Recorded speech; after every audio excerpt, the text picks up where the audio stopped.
चंदेलों के बारे में देखेंगे कि इनका राज्य क्षेत्र कौन सा था, इनकी क्या उपलब्धियां रही हैं, क्योंकि चंदेल पूर्व मध्यकालीन भारतीय इतिहास का एक बहुत महत्वपूर्ण पड़ाव है। इनके जो शासक हैं और इनके पीरियड में जो कुछ महत्वपूर्ण निर्माण हुआ है, खासकर वास्तुकला के क्षेत्र में, और वो कला जो खजुराहो में मंदिरों में मौजूद है, तो उसकी चर्चा पूरे विश्व में होती है। तो आज चंदेलों के विषय में ही हम लोग पहले देखते हैं कि ये कहाँ पर शासन करते थे, इनका राज्य क्षेत्र कहाँ पर अवस्थित था। तो भारतीय संदर्भ में उसको समझते हुए हम लोग पहले चलते हैं। भारत भूमि की अगर हम लोग बात करें तो ध्यान रहे कि जो आज का उत्तर प्रदेश है, तो उत्तर प्रदेश का जो सदर्न पार्ट है, ठीक है, थोड़ा छोटे एस्पेक्ट में मैं बता रहा हूँ, उत्तर प्रदेश का जो सदर्न पार्ट है और मध्य प्रदेश का जो सेक्शन, यानी कि ये वाला जो सेक्शन होगा, ये जिझाग भुक्ति के नाम से जानी जाती थी। इसे ही चंदेलों का राज्य, उत्तर प्रदेश का दक्षिण और मध्य प्रदेश का थोड़ा अपर साइड जो उत्तरी सेक्शन है, वो इलाके चंदेलों का राज्य हुआ करता था। चंदेलों के राज्य के बारे में ये जान लें कि ये भी पहले गुर्जर प्रतिहारों के अधीन ये भू क्षेत्र थे। गुर्जर प्रतिहारों की सत्ता जैसे समाप्त हुई तो अन्य राजपूत रियासतों का जैसे उदय हुआ है, वैसे ही चंदेलों का उदय हुआ। ये भी प्रारंभ में गुर्जर प्रतिहारों के ही सामंत हुआ करते थे। सबसे पहले 831 ईस्वी में नन्नुक एक व्यक्ति हैं, नन्नुक, इसने चंदेलों के राज्य की नींव डाली थी यहाँ पर। तो आज का जो उत्तर प्रदेश का सदर्न पार्ट है, जिसमें बांदा डिस्ट्रिक्ट, कालिंजर, महोबा और झांसी के पास का जो इलाका है, और मध्य प्रदेश का जो उत्तरी सेक्शन है जहां छतरपुर डिस्ट्रिक्ट मौजूद है मध्य प्रदेश का, वो पूरा बुंदेलखंड का इलाका, वो पूरा इलाका जेजाक भुक्ति के नाम से उस वक्त जाना जाता था, जिसे हम लोग कहते हैं जेजाक भुक्ति। ये वो क्षेत्र थे जहां पर चंदेलों का राज्य था। दूसरे शब्दों में चंदेलों के राज्य को जेजाक भुक्ति कहा जाता था। ये वस्तुतः बुंदेलखंड के इलाके हैं जो आज सेंट्रल इंडिया में मध्य प्रदेश का नॉर्दर्न और यूपी का जो सदर्न पार्ट है वहां पर ये केंद्रित था। इस इलाके में जब नन्नुक ने सत्ता कायम की, चंदेलों के राज्य को कायम किया, तो जो अन्य महत्वपूर्ण शासक इस वंश में हमें देखने हैं या जिनके बारे में, जिनकी उपलब्धियों का हमें पढ़ना है, तो उनमें एक है यशोवर्मन जो इस वंश में हुए हैं। इसके पश्चात हम लोग देखेंगे अगले शासक, ध्यान रहे कि सिर्फ महत्वपूर्ण शासकों के विषय में ही हम लोग चर्चा करेंगे। इसके पश्चात यहाँ पर जो महत्वपूर्ण शासक आएंगे वो धंगदेव, और फिर महत्वपूर्ण जो अगले होंगे वो विद्याधर, जिनकी उपलब्धियों के बारे में, घटनाओं के बारे में ही परीक्षाओं में पूछे जाते हैं। यशोवर्मन जिस वक्त चंदेलों के शासक बने थे, तो इसने और आगे बढ़ते हुए यहाँ पर जो कन्नौज का राज्य था, जहाँ पर प्रतिहार अंतिम सांसें गिन रहे थे, जो बिल्कुल विघटित हुई अवस्था में जो प्रतिहारों की सत्ता कन्नौज के आसपास सिमट के रह गई थी, वहां पर यशोवर्मन जाकर उसे पूरी तरह समाप्त कर देते हैं। यशोवर्मन ने जब कन्नौज पर आक्रमण किया था, तो इसकी जो एक उपलब्धि मानी जाती है, वहां पर इसने एक विष्णु की प्रतिमा वहां से प्राप्त की थी जो बैकुंठ की मूर्ति कहलाती है। बाद में इसी शासक ने खजुराहो में एक मंदिर का निर्माण करवाया जो विष्णु का मंदिर के नाम से आज भी मौजूद है, और वहीं पर उस बैकुंठ की प्रतिमा या विष्णु की प्रतिमा स्थापित करवाई थी जो उसने कन्नौज से प्राप्त किया था। दूसरी जो महत्वपूर्ण चीज है, जब राजा धंगदेव सत्ता में आए, यानी जब वो शासक बने, तो ये ठीक 950 ईस्वी में गद्दी पर आसीन होते हैं। यानी 10वीं शताब्दी का जब मिड पॉइंट है, यानी 950, उस साल वो गद्दी पर आसीन होते हैं। इनकी उपलब्धियों की अगर बात करें तो चंदेलों की जो प्रारंभिक राजधानी, जिसे हम कालिंजर कहते हैं, कालिंजर को प्रॉपर इसने अपनी राजधानी बनाई थी। लेकिन यही वो शासक हैं जो कालिंजर से आगे बढ़कर जो दूसरी राजधानी वो खजुराहो शिफ्ट कर जाते हैं। तो ध्यान रहे कि खजुराहो को राजधानी या कैपिटल इन्होंने ही बनाया था, धंगदेव ने, और तब से चंदेलों की राजधानी खजुराहो अंत समय तक रहती है।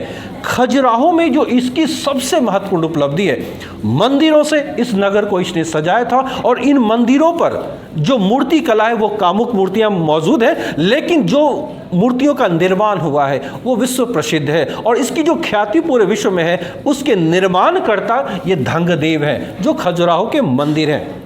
इसके अलावे धंगदेव के विषय में हमें एक चीज ध्यान रखनी है कि ये चंदेलों के ऐसे शासक हैं जिन्होंने आत्महत्या की थी। 1002 ईस्वी में लगभग 50 वर्षों तक इन्होंने शासन किया और संगम जो प्रयागराज इलाहाबाद में वहां पर इन्होंने जल समाधि ले ली थी। तो ये धंगदेव के पश्चात जो अगले महत्वपूर्ण शासक जिसकी चर्चा हम लोग करने जा रहे हैं वो विद्याधर हैं। विद्याधर के संदर्भ में हम लोगों ने पहले जाना है कि ये जब शासक थे तो महमूद गजनवी ने जब कन्नौज पर आक्रमण किया था तो उस वक्त कन्नौज के शासक राज्यपाल थे। राज्यपाल डरकर अपनी राजधानी छोड़कर भाग खड़ा हुआ था। उसके इस कायरानापन का जो सजा इन्होंने दी थी वो व्यक्ति विद्याधर ही है, जो चंदेल शासक है। उसने राज्यपाल की हत्या करवा दी थी उसके कायरानापन के कारण।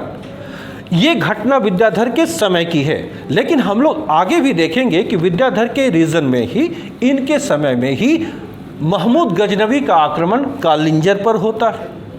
पहली बार जब वो कालिंजर महमूद गजनवी पहुंचता है तो वो कालिंजर को विजिट नहीं कर पाते, लूट नहीं पाते, क्योंकि उस वक्त विद्याधर वहां शासक मौजूद थे और एक शक्तिशाली शासक माने जाते थे। इसलिए संभव है कि महमूद गजनवी ने अपना प्लान बदल दिया होगा और कहा जाता है कि एक दिन हल्का युद्ध हुआ, इसके पश्चात में वहां से वापस लौट जाना ही श्रेयस्कर समझा।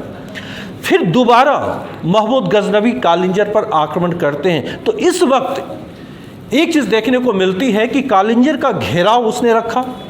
अंततः दोनों के बीच समझौता होता है, विद्याधर और महमूद गजनवी के बीच, और दोनों उपहार एक दूसरे को प्रदान करते हैं और फिर महमूद गजनवी कालिंजर से वापस लौट जाता है। इकलौता ऐसा अभियान महमूद गजनवी का हमें देखने को मिलती है इस दौरान कि विद्याधर के राज्य में वो लूटपाट नहीं कर पाते हैं, कोई मंदिर ध्वस्त नहीं कर पाते हैं। अब इस घटना के पश्चात विद्याधर समकालीन समय में, यानी उस समय भारत में सर्वोच्च शासक के रूप में स्थापित हो गए। सेम टाइम इन्हीं के पास में कलचुड़ियों का राज्य था और उस तरफ राजा भोज मौजूद थे जो परमार वंश के शासक थे। कही जाती है ये बात कि राजा भोज और गांगेय देव जो कलचुड़ियों के शासक थे, उन दोनों ने इन्हें अपना गुरु माना और इनकी वो पूजा भी किया करते थे। ऐसी बात इतिहास में लिखी हुई है। यानी विद्याधर ने यह प्रमाणित कर दिया था कि उस वक्त वो सबसे शक्तिशाली शासक थे जो चंदेलों के शासक थे। तो आइए संक्षिप्त रूप में अन्य शासकों के बारे में भी जानते हैं और इनके बारे में जो अन्य उपलब्धियां हैं उसे भी देखते हुए चलते हैं, जो पीटी के एग्जामिनेशन के दृष्टिकोण से महत्वपूर्ण फैक्ट्स भी होंगे। चंदेलों के बारे में देखेंगे कि इनका राज्य क्षेत्र कौन सा था, इनकी क्या उपलब्धियां रही हैं, क्योंकि चंदेल पूर्व मध्यकालीन भारतीय इतिहास का एक बहुत महत्वपूर्ण पड़ाव है। इनके जो शासक हैं और इनके पीरियड में जो कुछ महत्वपूर्ण निर्माण हुआ है, खासकर वास्तुकला के क्षेत्र में, और वो कला जो खजुराहो में मंदिरों में मौजूद है, तो उसकी चर्चा पूरे विश्व में होती है। तो आज चंदेलों के विषय में ही हम लोग पहले देखते हैं कि ये कहाँ पर शासन करते थे, इनका राज्य क्षेत्र कहाँ पर अवस्थित था। तो भारतीय संदर्भ में उसको समझते हुए हम लोग पहले चलते हैं। भारत भूमि की अगर हम लोग बात करें तो ध्यान रहे कि जो आज का उत्तर प्रदेश है, तो उत्तर प्रदेश का जो सदर्न पार्ट है, ठीक है, थोड़ा छोटे एस्पेक्ट में मैं बता रहा हूँ, उत्तर प्रदेश का जो सदर्न पार्ट है और मध्य प्रदेश का जो सेक्शन, यानी कि ये वाला जो सेक्शन होगा, ये जिझाग भुक्ति के नाम से जानी जाती थी। इसे ही चंदेलों का राज्य, उत्तर प्रदेश का दक्षिण और मध्य प्रदेश का थोड़ा अपर साइड जो उत्तरी सेक्शन है, वो इलाके चंदेलों का राज्य हुआ करता था। चंदेलों के राज्य के बारे में ये जान लें कि ये भी पहले गुर्जर प्रतिहारों के अधीन ये भू क्षेत्र थे। गुर्जर प्रतिहारों की सत्ता जैसे समाप्त हुई तो अन्य राजपूत रियासतों का जैसे उदय हुआ है, वैसे ही चंदेलों का उदय हुआ। ये भी प्रारंभ में गुर्जर प्रतिहारों के ही सामंत हुआ करते थे।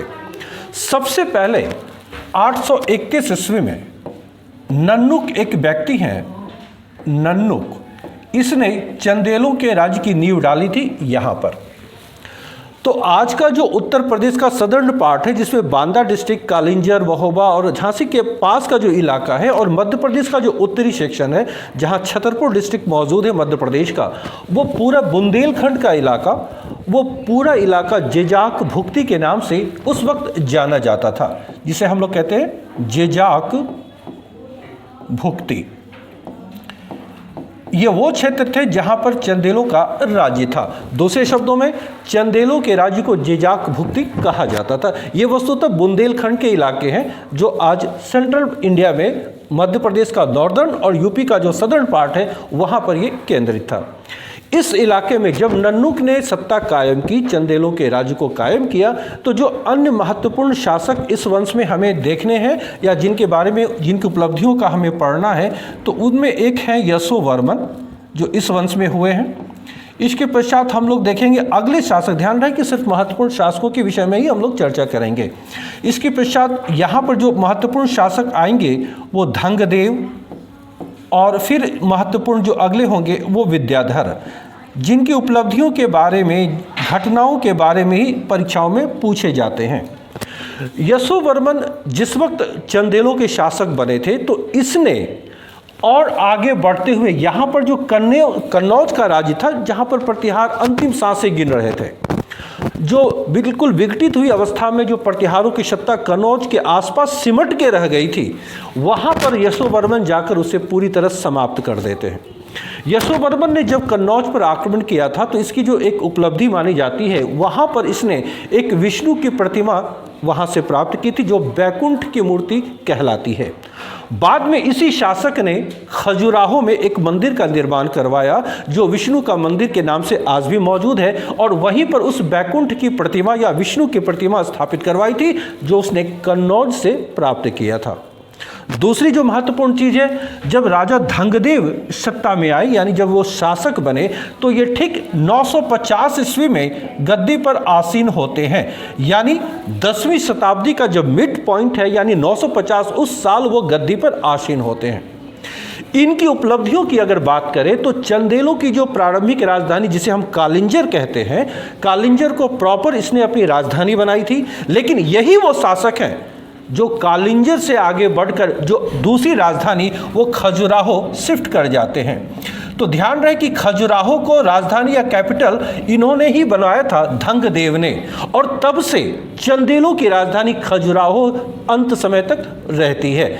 खजुराहो में जो इसकी सबसे महत्वपूर्ण उपलब्धि है, मंदिरों से इस नगर को इसने सजाया था, और इन मंदिरों पर जो मूर्ति कला है वो कामुक मूर्तियां मौजूद है, लेकिन जो मूर्तियों का निर्माण हुआ है वो विश्व प्रसिद्ध है, और इसकी जो ख्याति पूरे विश्व में है, उसके निर्माणकर्ता ये धंगदेव हैं, जो खजुराहो के मंदिर हैं। इसके अलावे धंगदेव के विषय में हमें एक चीज ध्यान रखनी है कि ये चंदेलों के ऐसे शासक हैं जिन्होंने आत्महत्या की थी। 1002 ईस्वी में लगभग 50 वर्षों तक इन्होंने शासन किया, और संगम जो प्रयागराज इलाहाबाद में, वहाँ पर इन्होंने जल समाधि ले ली थी। तो ये धंगदेव के पश्चात जो अगले महत्वपूर्ण शासक जिसकी चर्चा हम लोग करने जा रहे हैं वो विद्याधर हैं। विद्याधर के संदर्भ में हम लोगों ने पहले जाना है कि ये जब शासक थे, तो महमूद गजनवी ने जब कन्नौज पर आक्रमण किया था, तो उस वक्त कन्नौज के शासक राज्यपाल थे। राज्यपाल डरकर अपनी राजधानी छोड़कर भाग खड़ा हुआ था। उसके इस कायरानापन का जो सजा इन्होंने दी थी, वो व्यक्ति विद्याधर ही है, जो चंदेल शासक है। उसने राज्यपाल की हत्या करवा दी थी उसके कायरानापन के कारण। ये घटना विद्याधर के समय की है, लेकिन हम लोग आगे भी देखेंगे कि विद्याधर के रीजन में ही, इनके समय में ही महमूद गजनवी का आक्रमण कालिंजर पर होता है। पहली बार जब वो कालिंजर महमूद गजनवी पहुंचता है, तो वो कालिंजर को विजिट नहीं कर पाते, लूट नहीं पाते, क्योंकि उस वक्त विद्याधर वहां शासक मौजूद थे और एक शक्तिशाली शासक माने जाते थे। इसलिए संभव है कि महमूद गजनवी ने अपना प्लान बदल दिया होगा, और कहा जाता है कि एक दिन हल्का युद्ध हुआ, इसके पश्चात में वहां से वापस लौट जाना ही श्रेयस्कर समझा। फिर दोबारा महमूद गजनवी कालिंजर पर आक्रमण करते हैं, तो इस वक्त एक चीज देखने को मिलती है कि कालिंजर का घेराव उसने रखा। अंततः दोनों के बीच समझौता होता है, विद्याधर और महमूद गजनवी के बीच, और दोनों उपहार एक दूसरे को प्रदान करते हैं, और फिर महमूद गजनवी कालिंजर से वापस लौट जाता है। इकलौता ऐसा अभियान महमूद गजनवी का हमें देखने को मिलती है इस दौरान कि विद्याधर के राज्य में वो लूटपाट नहीं कर पाते हैं, कोई मंदिर ध्वस्त नहीं कर पाते हैं। अब इस घटना के पश्चात विद्याधर समकालीन समय में, यानी उस समय भारत में सर्वोच्च शासक के रूप में स्थापित हो गए। सेम टाइम इन्हीं के पास में कलचुड़ियों का राज्य था, और उस तरफ राजा भोज मौजूद थे, जो परमार वंश के शासक थे। कही जाती है ये बात कि राजा भोज और गांगेय देव जो कलचुरियों के शासक थे, उन दोनों ने इन्हें अपना गुरु माना और इनकी वो पूजा भी किया करते थे। ऐसी बात इतिहास में लिखी हुई है। यानी विद्याधर ने यह प्रमाणित कर दिया था कि उस वक्त वो सबसे शक्तिशाली शासक थे जो चंदेलों के शासक थे। तो आइए संक्षिप्त रूप में अन्य शासकों के बारे में भी जानते हैं और इनके बारे में जो अन्य उपलब्धियां हैं उसे भी देखते हुए चलते हैं, जो पीटी के एग्जामिनेशन के दृष्टिकोण से महत्वपूर्ण फैक्ट्स भी होंगे। आइए महत्वपूर्ण तथ्यों पर ध्यान देते हैं। प्रतिहारों के पतन के पश्चात बुंदेलखंड की भूमि पर चंदेलों का प्रादुर्भाव, जैसा अभी हमने कहा था, और इनका ये जो क्षेत्र है जहाँ पर चंदेलों का राज्य था वो जिजाक भुक्ति कहलाते थे। ये आपको पता है। अब सबसे पहला व्यक्ति नन्नुक है जिसने इस वंश की स्थापना की थी। कब? 831, इट मीन्स 9वीं शताब्दी में इस वंश की स्थापना हुई है, चंदेल वंश की स्थापना हुई है। जिजाक भुक्ति, ऑलवेज ध्यान रखिएगा, ये जो जिजाक भुक्ति है वो बुंदेलखंड का ही प्राचीन नाम था। जो इलाके उत्तर प्रदेश के दक्षिणी सेक्शन है और मध्य प्रदेश का जो उत्तरी भाग है वही सेक्शन जिजाक भुक्ति के नाम से जाना जाता था, और यही इलाके चंदेलों के राज्य की सीमा भी थी, उनके राज्य का क्षेत्र था। आगे देखिए, जो महत्वपूर्ण सेक्शन है उस पर आप ध्यान रखिए। छतरपुर, महोबा, कालंजर और खजुराहो, इनमें से छतरपुर और खजुराहो वर्तमान में मध्य प्रदेश में है, जबकि महोबा और कालंजर उत्तर प्रदेश के अंतर्गत मौजूद हैं। इस वंश के प्रमुख शासकों की बात करें तो दो के बारे में हमने शुरुआत में कही थी, धंगदेव और विद्याधर, बट अन्य जो शासक हैं तो उस पर हम ध्यान दें। एक शासक है हर्ष, जिनका पीरियड 10वीं शताब्दी के प्रारंभ में है, 900 से 925 ईस्वी। इसके समय की जो प्रमुख बात यह है कि हर्ष ने सबसे पहले प्रतिहारों की दास्तां का जुआ उतार फेंका, यानी अपने आप को पूरी तरह स्वतंत्र घोषित कर दिया कि अब वो किसी के अधीन शासक नहीं है, पूरी तरह से स्वतंत्र है। यानी जो पहले ये लोग सामंत के रूप में प्रतिहारों के थे, अब उनसे वो निकल चुके थे। अब यहाँ पर इस तरह की बात कही जाती है। खजुराहो से इनका एक लेख मिला है जिसमें परम भट्टारक लिखा गया है हर्ष के संदर्भ में। तो परम भट्टारक ये जो उपाधि है वही शासक धारण करते थे जो स्वतंत्र रूप से शासन करते थे। तो इसलिए हर्ष के विषय में कही जाती है कि ये पहला स्वतंत्र शासक रहा होगा और जिसने परम भट्टारक की उपाधि धारण की। अब आगे देखिए, इसके पश्चात जो हर्ष के पश्चात जो अगला शासक बनते हैं वो है यशोवर्मन। ध्यान रखिएगा, नाम यशोवर्मन। ये यशोवर्मन चंदेलों के शासक है। इनका एक और नाम था, वो है लक्ष्मण वर्मन। 925 ईस्वी में ये गद्दी पर बैठते हैं या शासक बनते हैं। इनके बारे में, जो यशोवर्मन के बारे में जो बात कही जाती है, इसकी जो महत्वपूर्ण उपलब्धि है कि इसने कन्नौज पर आक्रमण किया था और प्रतिहार साम्राज्य को लगभग समाप्त कर दिया था। प्रतिहारों का जो बचा खुचा अवशेष कन्नौज और उसके इर्द गिर्द मौजूद थे, उसको भी पूरी तरह समाप्त करने का श्रेय जिस चंदेल शासक को जाता है वो है, यहाँ पर आप देख रहे हैं, इनका नाम क्या है, हर्ष के बाद जो आते हैं यशोवर्मन। यही वो शासक है जो इस उपलब्धि को प्राप्त करते हैं। ठीक है, अब देखिए, यशोवर्मन जिस वक्त कन्नौज पर आक्रमण किया था वहां शासक थे देवपाल। ये देवपाल प्रतिहारों के शासक है, जो कह सकते हैं कन्नौज के अंतिम शासक। उसके समय में यशोवर्मन ने कन्नौज पर आक्रमण किया था और यहां से यानी कन्नौज से उसने एक विष्णु की प्रतिमा प्राप्त की थी, जिसे बैकुंठ भी हम लोग कहते हैं, उनकी प्रतिमा प्राप्त की थी। और बाद में यशोवर्मन ने खजुराहो में एक विष्णु मंदिर का निर्माण करवाया था और इस प्रतिमा को, जो विष्णु की प्रतिमा, बैकुंठ की प्रतिमा है, उसे वहां स्थापित करवाया था। तो ये ध्यान रखना है कि खजुराहो में जो विष्णु मंदिर का निर्माण किया गया वो किस शासक के द्वारा किया गया, तो वो चंदेल शासक कौन है, यशोवर्मन है। अब यहां पर देखिए, इनकी अन्य उपलब्धियों पर चलते हैं। अब धंगदेव जो यशोवर्मन का पुत्र है, धंगदेव की जो महत्वपूर्ण उपलब्धि है जिसके बारे में चर्चा मैंने पहले भी की कि उसने कालिंजर को विधिवत राजधानी के रूप में स्थापित किया था सबसे पहले, और उसके बाद कालिंजर के पश्चात जो हम देख रहे हैं खजुराहो को एक नई राजधानी के रूप में उसने स्थापित की। खजुराहो नगर को उन्होंने सुसज्जित किया मंदिरों से और मंदिरों के ऊपर मूर्ति कला का बेहतरीन नमूना पेश करके। जैसा कि मालूम होगा आप सबों को कि खजुराहो में जो भी मूर्तियां बनी है वो कामुक कला से प्रेरित है। तो इस तरह की जो मूर्तियां वहां पे बनी है वो धंगदेव के रीजन में ही, जो चंदेल शासक है उनके समय में ही इन मूर्तियों का निर्माण यहां पर हुआ है। और चंदेलों की ख्याति इस वजह से पूरे विश्व में है क्योंकि यहां की जो मंदिर और मूर्तियां हैं वो विश्वविख्यात हैं। अब आगे देखिए, खजुराहो को जब इन्होंने अपनी राजधानी बनाया तब से अंत समय तक चंदेलों की राजधानी खजुराहो ही रहती है, यह याद रहे।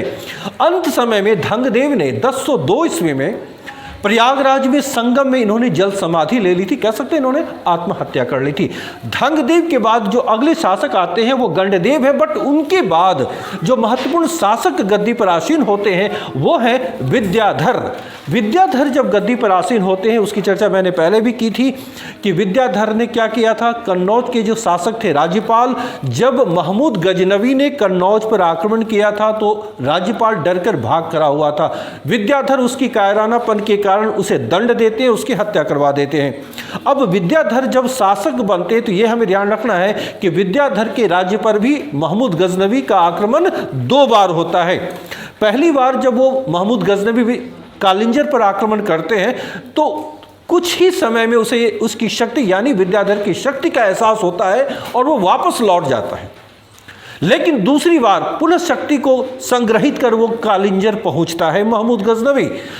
दूसरी बार 1022 में जब कालिंजर का घेराव महमूद गजनवी करता है तो इस बार विद्याधर और महमूद गजनवी में एक शांति समझौता होता है और इस समझौते के द्वारा दोनों पक्ष एक दूसरे को उपहारों का आदान प्रदान करते हैं और महमूद गजनवी लौट जाता है। तो यह ध्यान रखना है कि कालिंजर पर महमूद गजनवी ने 2 बार आक्रमण करने का प्रयास किया और उस वक्त चंदेल शासक विद्याधर वहां शासन कर रहे थे। पहली बार तो वो लौटा, लेकिन दूसरी बार दोनों के बीच एक संधि समझौता होता है और फिर महमूद गजनवी कुछ उपहारों के साथ वापस लौट जाता है। इस घटना के बाद विद्याधर पूरे उत्तर भारत के शासकों में सिरमौर बन गया था। कहा जाता है कि विद्याधर ने अपने पड़ोसी 2 शासकों को, एक गांगेय देव है जो कलचूड़ियों के शासक थे, कलचूड़ी चंदेलों के राज्य के बिल्कुल पूर्वी उनसे सटा हुआ इलाका था जहां पर वो शासन कर रहे थे। जबलपुर जो मध्य प्रदेश का इलाका है वहां पर कलचूड़ियों का राज्य था और गंगेय देव एक शासक हैं, ठीक है ना। तो गंगेय देव और राजा भोज जो परमारों के शासक थे, यानी चंदेलों के राज्य का जो पश्चिमी भूभाग है, जो मालवा का पठार का सेक्शन है, वहां पर परमारों का राज्य था और राजा भोज वहां शासन कर रहे थे। तो गांगेय देव जो कलचूरियों के थे और राजा भोज जो परमारों के थे, इन दोनों ने उनकी अधीनता स्वीकार की थी, ये वर्णित है। और इन दोनों ने विद्याधर को गुरु मानकर उनकी पूजा किया करते थे। यानी चंदेलों के शासक जो विद्याधर थे वो सर्वाधिक शक्तिशाली शासक अपने समय में माने जाते थे। यहां पर आप ध्यान रखिएगा। अब विद्याधर के बाद जो हम लोग देखते हैं, जो महत्वपूर्ण जो फैक्ट्स है उस पर हम लोग ध्यान दें, जिसकी चर्चा हम लोग कर चुके हैं, उस पर हम लोग नहीं जाएंगे। धंगदेव और विद्याधर, ये ध्यान रखना है कि चंदेलों के सर्वाधिक शक्तिशाली शासक माने जाते हैं। जो अन्य स्थल भी हैं वो ध्यान रहे क्योंकि एग्जाम में ऐसे पूछे भी जाते हैं। कालिंजर कहां पर है तो उत्तर प्रदेश में बांदा जिले के अंतर्गत ये मौजूद है। खजुराहो याद रखिएगा, छतरपुर डिस्ट्रिक्ट जो मध्य प्रदेश का भाग है वहां पर खजुराहो है। महोत्सव नगर महोबा का ही दूसरा नाम है। ये हमीरपुर जिला जो उत्तर प्रदेश में यहां पर ये मौजूद है। अब जब खजुराहो को मंदिरों का नगर भी कहा जाता है, जिसकी ख्याति पूरे विश्व में है, तो खजुराहो में जो सबसे प्रसिद्ध मंदिर है कंदरिया महादेव का मंदिर, वहां पर वर्तमान में लगभग 30 मंदिर हैं। सभी मंदिर पूरी तरह सुरक्षित तो नहीं है लेकिन फिर भी अभी अच्छी स्थिति में है। तो उन मंदिरों में जो सबसे प्रमुख और प्रसिद्ध है वो कंदरिया महादेव का मंदिर है जो खजुराहो में है। यहाँ पर अन्य मंदिर भी मौजूद है। ध्यान रहे कि खजुराहो ना सिर्फ हिंदुओं का बल्कि जैन धर्मावलंबियों के लिए भी एक पवित्र स्थल है, क्योंकि यहाँ पर जैन धर्म के 23वें तीर्थंकर पार्श्वनाथ का मंदिर भी है। तो जो अन्य मंदिर खजुराहो में, आइए उसे देखते हैं।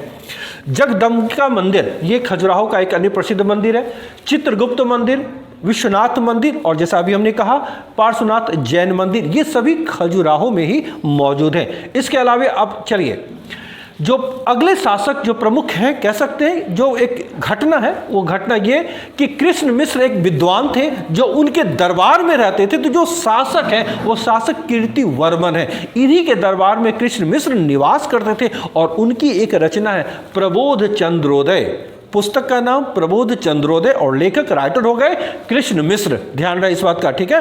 और शासक कौन है, तो वो कीर्ति वर्मन है जो चंदेलों के शासक हैं। तो अब कीर्ति वर्मन के समय में ही महोबा जो महोत्सव नगर है वहां पर एक सागर, एक जलाशय का निर्माण करवाया गया था। तो शासक के नाम पर ही इसका नाम है कीर्ति सागर जलाशय या कीर्ति सागर झील। और शासक कौन है, कीर्ति वर्मन जो चंदेल शासक हैं। यहां पर हमें एक ध्यान रखनी है, एक जो महत्वपूर्ण बात है, अंतिम शासक जो चंदेलों के हैं वो परमर्दी देव, जिन्हें हम परमल भी कहते हैं, ये दोनों नाम से जाने जाते हैं। इनका पीरियड 12वीं शताब्दी से 13वीं शताब्दी के बिल्कुल शुरुआती, देख रहे हैं ना, 1202 है, उस वर्ष थी। ये चंदेलों के अंतिम शासक है। इनके समय में चौहानों के साथ संघर्ष हुआ था। पृथ्वीराज चौहान जो पृथ्वीराज तृतीय के नाम से जाने जाते हैं, उनके साथ इनका संघर्ष हुआ था। और इस संघर्ष में दो प्रसिद्ध नाम जो चंदेलों के सेना नायक हैं, आप ध्यान रखेंगे, आल्हा और उदल, नाम शायद अवश्य आप लोगों ने सुना होगा। आल्हा और उदल दो बहुत ही योग्य सेना नायक थे जो चंदेलों की सेना में थे। चौहानों के साथ लड़ते हुए शहीद होते हैं, मारे जाते हैं। और वो शासक कौन है, परमर्दी देव या परमल। इसके पश्चात जो घटनाक्रम होती है उसे आप ध्यान रखेंगे कि 1202-3 ईस्वी में कुतुबुद्दीन ऐबक, जैसा कि मालूम है कि जब दिल्ली सल्तनत स्थापित होता है तो पहले शासक वही बनते हैं, तो उस वक्त तक मोहम्मद गोरी के वो प्रधान सेनापति हैं भारतीय भूक्षेत्र में। तो कुतुबुद्दीन ऐबक ने कालिंजर पर आक्रमण किया था 1202-3 में, ठीक है ना, मोहम्मद गोरी के प्रतिनिधि के रूप में, और इसे अपने नियंत्रण में ले लिया था। किसे लिया था, कालिंजर को, यानी चंदेलों के क्षेत्र पर अब तुर्कों का आधिपत्य कायम हो गया था। वो समय है 13वीं शताब्दी का बिल्कुल शुरुआती वर्ष 1202-1203 ईस्वी में। अब परमर्दी देव ने क्या किया था कि ऐबक की अधीनता स्वीकार कर ली थी, यानी उसे अपना सर्व मान लिया था। इससे क्षुब्ध होकर उसी का एक मंत्री, यानी परमर्दी देव या परमल का ही एक मंत्री है जिसका नाम है अजय देव, उसने अपने शासक परमर्दी देव की हत्या कर दी क्योंकि उसने तुर्कों की अधीनता स्वीकार कर ली थी। तो यहां पर आप ध्यान रखेंगे चंदेलों का जो राजवंश है वो कहां पर था, महत्वपूर्ण उपलब्धि क्या है, महत्वपूर्ण शासकों के समय में क्या महत्वपूर्ण कार्य किए गए थे। ओके।